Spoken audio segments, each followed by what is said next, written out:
దుఃఖమునకు ఆనందమునకు, both for pain and pleasure, రోగమునకు ఆరోగ్యమునకు, for health and disease, మానవుని యొక్క కష్టములకు దుఃఖములకు, for suffering and happiness, జననమునకు మరణమునకు, for birth and death. సర్వమునకును ఈ మానసిక యొక్క తరంగములే మూల కారణము.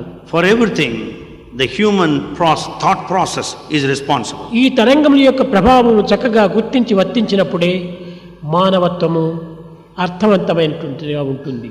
When once we understand the power of the waves of thoughts, we can understand the human life. ఈ జగత్తు అంతైకుడును మానసిక తరంగముల యొక్క స్వరూపమే, స్వభావమే. The entire universe is the very form of the waves of thought and కనుకనే form. మనోమూలం ఇదం జగత్తు అని కూడాను దీనికి ఒక పేరు. Therefore, the entire universe is also the effect of the మనసు mind. లేని స్థానము, మనసు లేని కార్యము, మనసు లేని రూపము జగత్తులో కానరాదు.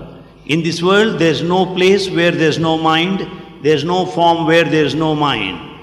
కనుక మానవుని యొక్క ఈ తరంగముల యొక్క ప్రభావము సక్రమమైన మార్గంలో ప్రవేశపెట్టాలి. And therefore, we should make proper use of the effects of the thought process.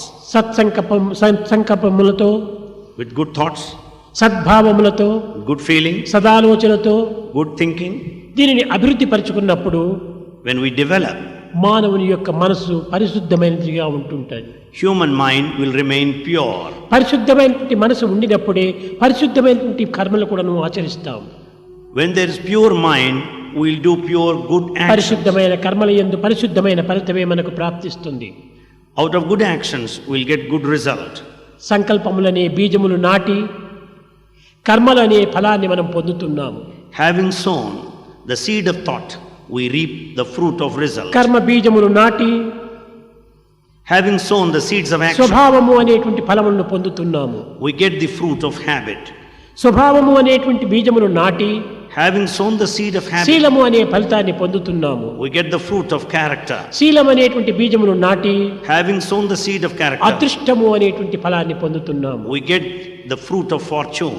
సంకల్పములు మొదలుకొని అదృష్టములకు వరకు కూడాను మానవుని యొక్క ప్రభావము ఈ విధంగా కూడాను ప్రసరిస్తూ వస్తుంటాయి. The human life has got these two, beginning with the thought, ending with the మన fortune. అదృష్టమంతా కూడాను మన యొక్క సంకల్పంపైనే ఆధారపడి ఉంటుండాలి. All our fortune rests on our thoughts. మన దురదృష్టము కూడాను మన సంకల్పంపైనే ఆధారపడి ఉంటుండాలి. The ill luck is also rests on our thoughts.